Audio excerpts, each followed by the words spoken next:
Donc, docteur, mon cheval est bizarre. Et si c'était neurologique? La conférence se déroulera suivant le plan suivant. Introduction, un examen général et neurologique, les prélèvements, l'appel au RESP, quelle maladie recherchée.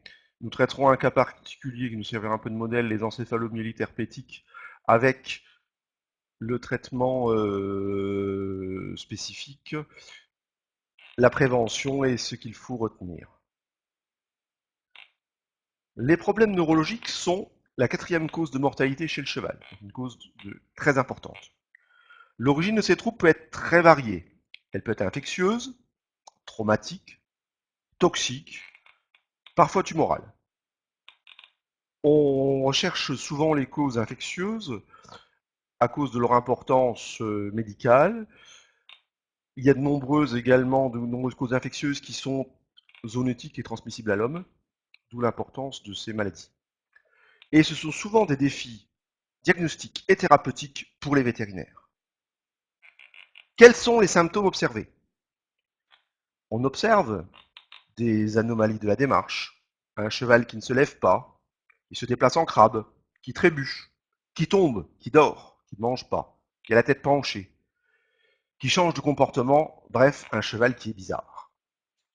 Donc je vous montre une photo là déjà comme ça d'un cheval qui effectivement ne se tient pas correctement. Alors on pourrait penser que peut-être il a une fourbure, pas du tout. En fait ça c'est un cheval qui était suspecté de maladie du motoneurone, si je me rappelle bien.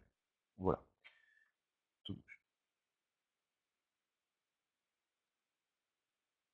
Donc encore quelques photos de chevaux présentant des syndromes nerveux. Donc un cheval là qu'on retrouve en position assise. C'est un vieux cheval de 25 ans environ qui a été retrouvé comme ça au pré. Et si je me rappelle bien, on avait fait une ponction de liquide céphalorachidien et il était apparu, il y avait des cellules tumorales, donc probablement une tumeur qui comprimait la moelle. À côté, vous voyez une photo d'un poney.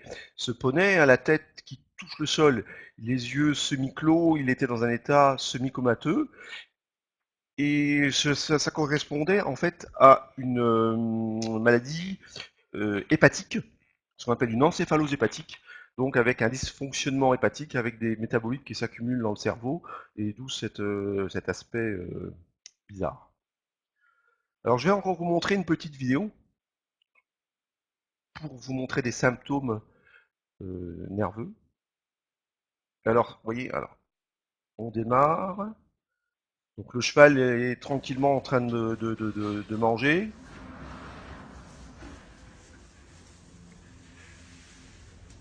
Et oh, il se passe quelque chose. Ça y est, il sent que l'équilibre est... Il s'affole, l'équilibre n'est plus là, il tombe, il se relève. Donc en fait, bon là, c'est pas des coliques, mais on a vraiment un syndrome.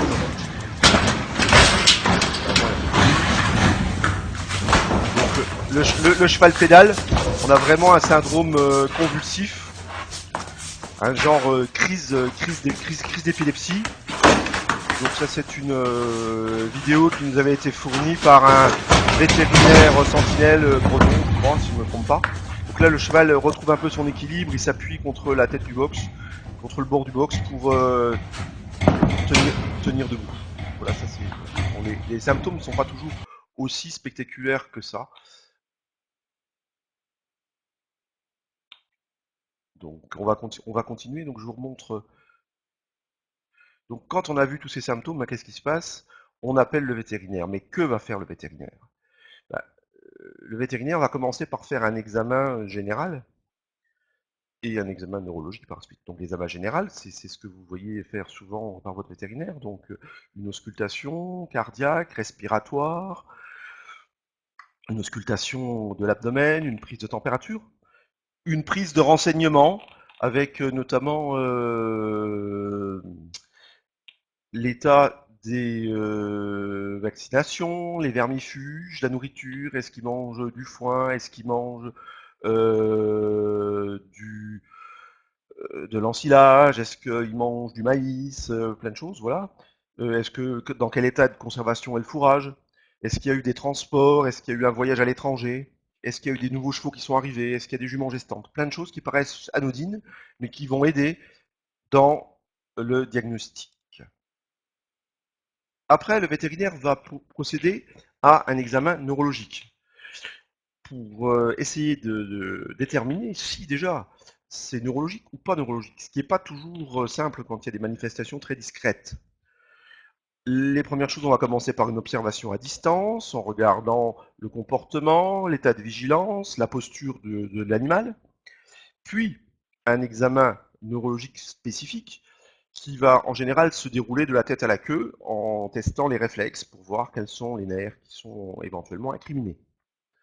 Et on terminera cet examen par des examens un peu plus complets en faisant par exemple déplacer le cheval, en le faisant, donc, comme je vais vous montrer, en le faisant monter une pente, donc ce qui peut éventuellement exacerber les troubles, la tendance à tomber d'un côté, les troubles neurologiques.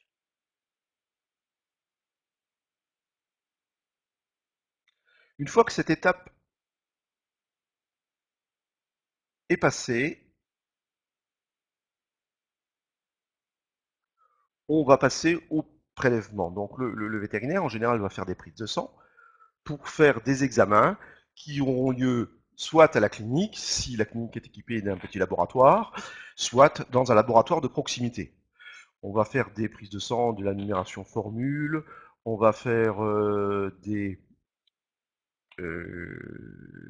voir le fonctionnement du foie, du rein, les lésions du muscle, voir s'il y a des inflammations, dans l'objectif de voir si on a une tendance à avoir une maladie virale, à avoir une inflammation hépatique et se retrouver dans la situation qu'on a vue tout à l'heure sur le poney, avoir déjà une orientation. Et ces prélèvements pourront servir par la suite pour être envoyés à d'autres laboratoires pour des examens plus spécifiques avec des recherches virales. Le vétérinaire pourra également parfois procéder à des examens, à un prélèvement comme un prélèvement de liquide cérébrospinal, c'est-à-dire ce qu'on appelle souvent une ponction lombaire. Donc là, par contre, c'est vrai que ce ne sera pas toujours fait en première intention parce que c'est quand même quelque chose de plus invasif. Euh, la plupart des vétérinaires ne sont pas forcément habitués à avoir des maladies neurologiques. C'est vrai que ce sont quand même des maladies relativement rares, et donc un vétérinaire sentinelle fera souvent appel au permanent du RESP pour savoir quels sont les prélèvements adéquats, quelles sont éventuellement les maladies prises en charge, quelles sont les maladies qui circulent actuellement dans le... en France. Hein, voilà. Ça, ce sont des choses qui sont très importantes.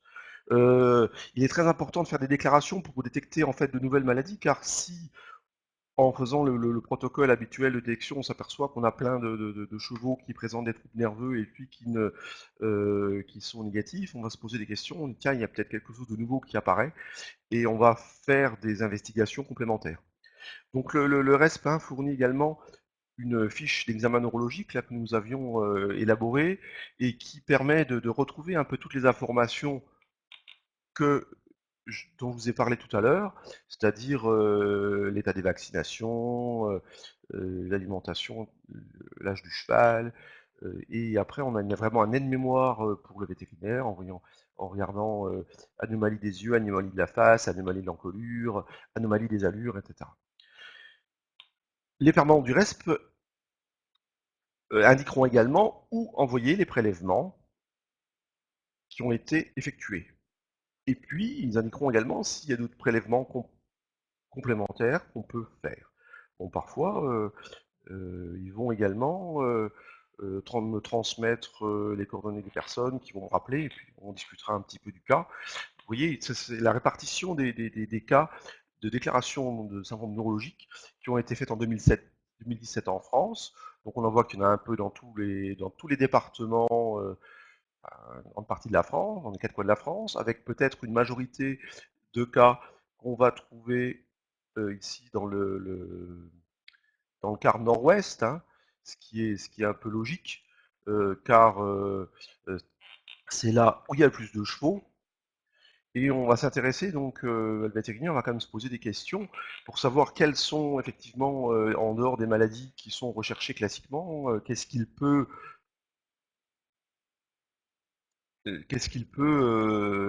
chercher comme maladie.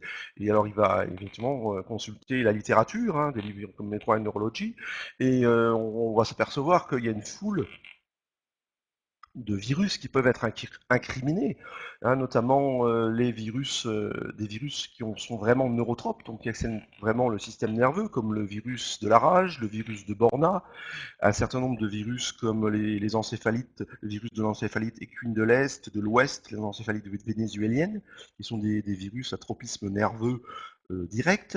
Après, il y a d'autres virus comme les virus herpès, le virus de l'anémie infectieuse équine, qui sont des virus qui n'ont pas un tropisme nerveux primaire, mais qui peuvent, par diffusion, atteindre le système nerveux. Des maladies très dangereuses comme le virus Hendra qui a donné beaucoup de symptômes respiratoires, mais qui est très, très, très dangereux et qui donne des mortalités, même chez l'homme, hein. Donc il y a un certain nombre de ces virus qui sont des virus potentiellement zoonotiques. Alors, nous allons passer en revue quelques maladies euh, principales auxquelles il faut toujours penser. Et là, on a la rage, qui est due à l'issavirus, qui sévit encore actuellement en Europe orientale, qui est rare en Europe occidentale, et les symptômes sont plutôt variés. On dit que tout est rage, rien n'est rage. On distingue trois formes cliniques, une forme muette, une forme paralytique et une forme furieuse, et c'est une zoonose très grave. En effet, il y a 50 000 humains qui sont morts tous les ans de rage dans le monde. Alors les derniers cas en Europe occidentale, c'est un cheval en Italie qui a été contaminé par des renards enragés qui venaient de Slovénie. Et ça, c'était il y a 4-5 ans. Le tétanos est une toxi-infection qui se traduit par des contractions musculaires qui sont provoquées par une toxine. Cette toxine est produite par une bactérie qui s'appelle Clostridium tetani.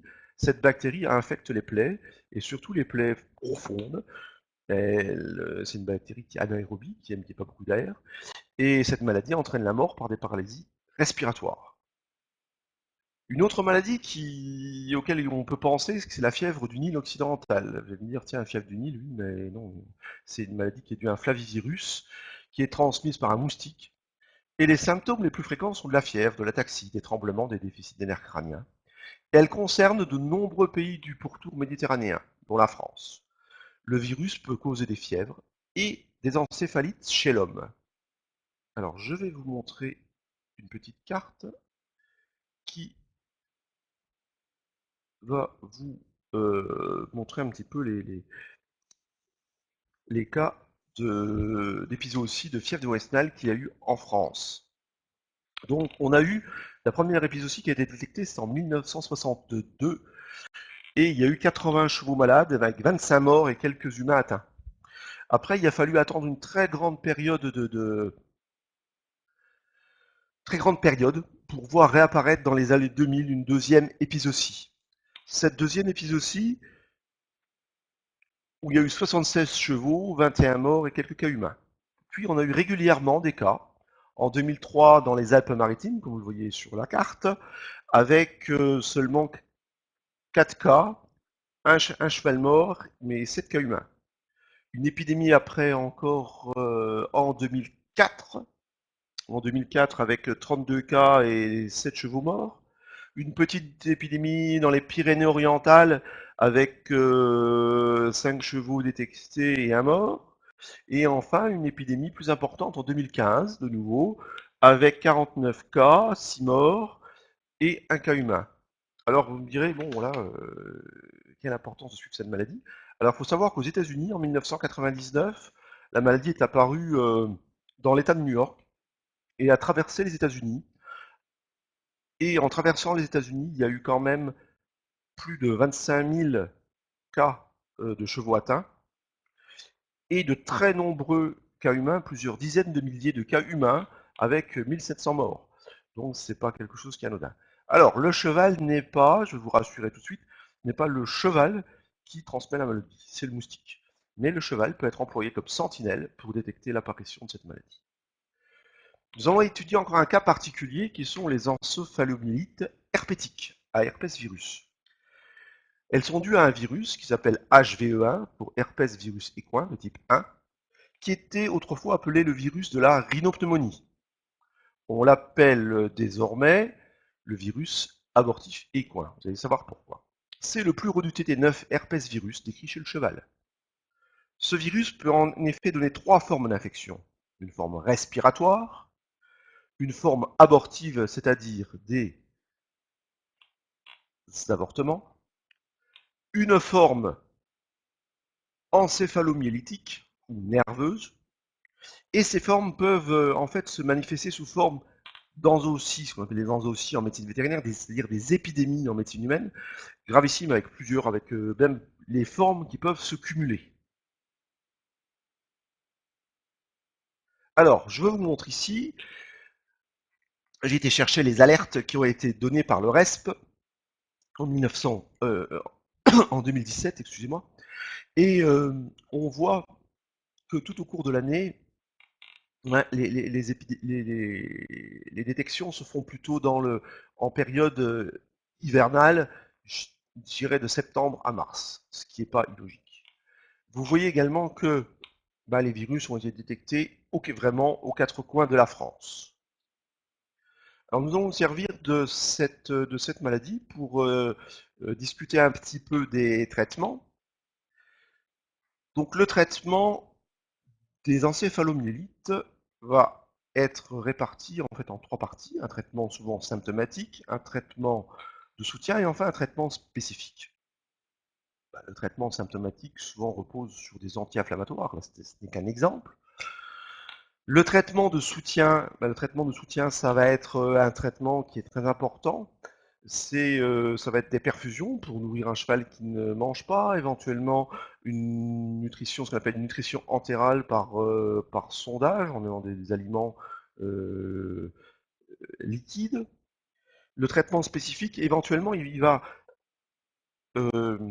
il va dépendre du diagnostic qu'on va avoir posé. Alors c'est vrai que c'est un peu compliqué parce que souvent le diagnostic on l'a pas très vite. Et malheureusement, dans le cas par exemple des encéphalomyélites herpétiques, le traitement qui repose sur des antiviraux, de la cyclovir, doit être institué de façon précoce. On a aussi des problèmes pour ce traitement, d'abord pour le coût, parce que pour un cheval, il faut pas mal de traitements, parce que ce sont uniquement des traitements qui sont développés pour la médecine humaine, et on a des problèmes éventuellement d'absorption. Est-ce que les taux sanguins vont être suffisants pour avoir une activité? Alors souvent, le premier cheval atteint va pas forcément bénéficier de ce traitement. Alors le traitement spécifique, hein, il peut être éventuellement des antibiotiques si on soupçonne une maladie comme par exemple une leptospirose nerveuse ou des choses comme ça. On pourrait avoir des antibiotiques. On va continuer dans le traitement, une grosse partie du traitement de ces maladies et consiste vraiment dans le traitement de soutien, comme je vous l'ai indiqué. Le cheval ne peut pas rester en décubitus, il faut qu'il soit suspendu. Alors ici, c'est le cas d'un particulier, d'une jument qui avait développé une paralysie des membres postérieurs. On voit même que la queue d'ailleurs est complètement abaissée, sans tonus. Donc le propriétaire avait bricolé un petit système avec une couverture, une bande de mine, et on devine son petit tracteur pour lever le cheval. Si on continue.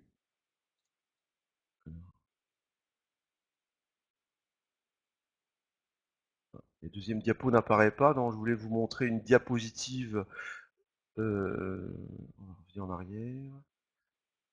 Une diapositive montrant un système de suspension dans un hôpital nord-américain. Malheureusement, ça ne fonctionne pas, je ne sais pas pourquoi.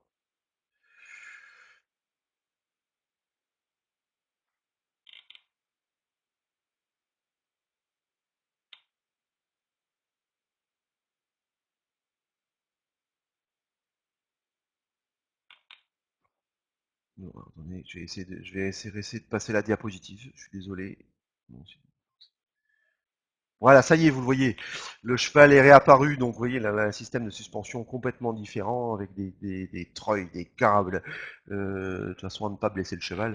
C'est vraiment c'est quelque chose de très important. Donc le confort du cheval, hein, il faut vraiment beaucoup de paille, il faut le retourner, vous voyez pas comme celui-ci, le retourner plusieurs fois par jour. Ce sont des choses pour éviter les lésions secondaires de décubitus qui peuvent après conduire à l'euthanasie. Donc ces chevaux ne meurent pas forcément de la maladie, mais des conséquences de la maladie.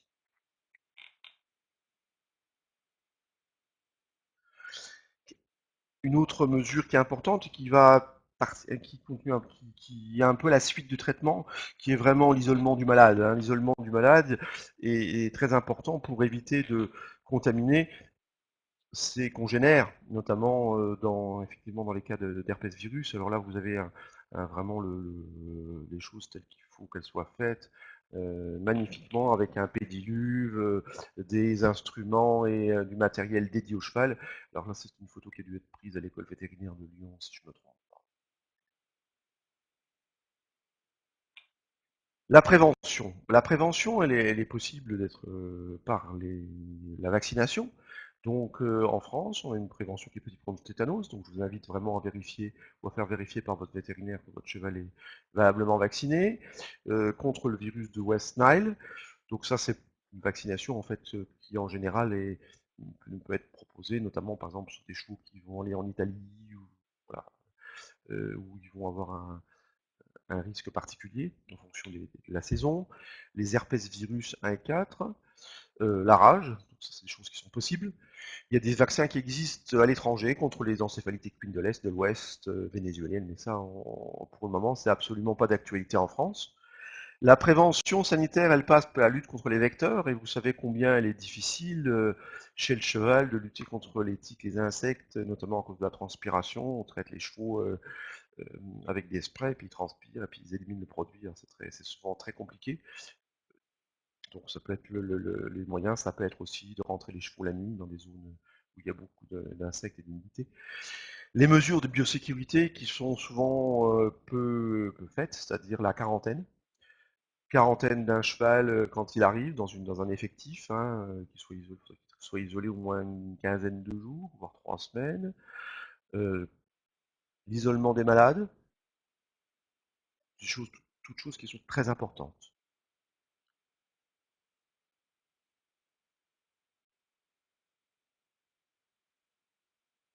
Donc ce qu'il faut retenir au final, c'est que le nombre de cas recensés en France par le RESP, c'est environ, on a à peu près 60 cas par an. Bon, ce nombre n'est pas exhaustif parce que tous les vétérinaires, évidemment, ne font pas partie, ne sont pas vétérinaires sentinelles, elles ne déclarent pas. Les principales maladies identifiées en France sont les encéphalites herpétiques, herpès virus de type 1 essentiellement, et la fièvre de West Nile. Ces maladies, les maladies du système nerveux, entraînent une forte mortalité. Certaines sont très contagieuses. Il y a de nombreuses zoonoses qui sont transmissibles à l'homme. Les maladies nerveuses peuvent être des fois des maladies émergentes, donc il faut être vraiment d'où l'importance de les déclarer. Hein. On a vu dans l'espèce bovine l'apparition d'une maladie qui s'appelle la fièvre catarrhale ovine, maladie de la langue bleue, qui est apparue brutalement il y a quelques années, qui est arrivée une maladie transmissible par un moustique, et qui est arrivée, en fait, bizarrement, on pensait qu'elle arriverait du sud, mais non, elle est arrivée du nord, donc probablement par bateau. Et donc, on a des risques hein, de maladies comme ça qui apparaissent. Donc, il faut vraiment être très vigilant. Alors, sur le cheval, on a peur notamment d'une chose qui est la peste équine, dont le vecteur est le même que cette maladie qui s'appelle la FCO. Et le vecteur est un petit moucheron qui s'appelle Culicoides. Et ça serait quelque chose vraiment de très grave si ça apparaissait en Europe. Donc l'étiologie, par contre, effectivement, des encéphalites n'est vraiment pas toujours facile à élucider. Il y a de nombreuses maladies rares.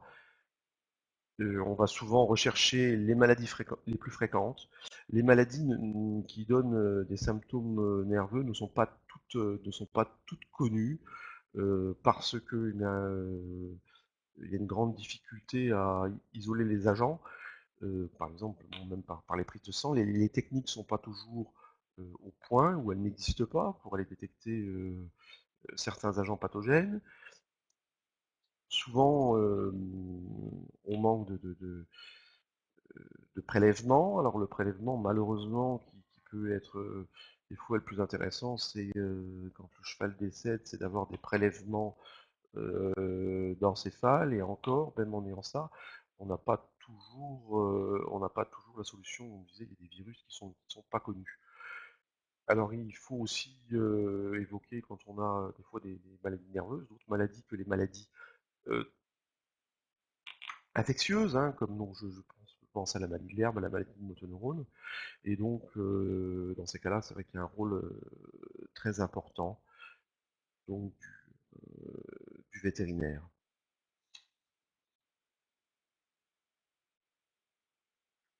Donc, je vais tenter de répondre aux questions, puisque je pense que vous avez posé des questions, et je vais essayer de vous répondre.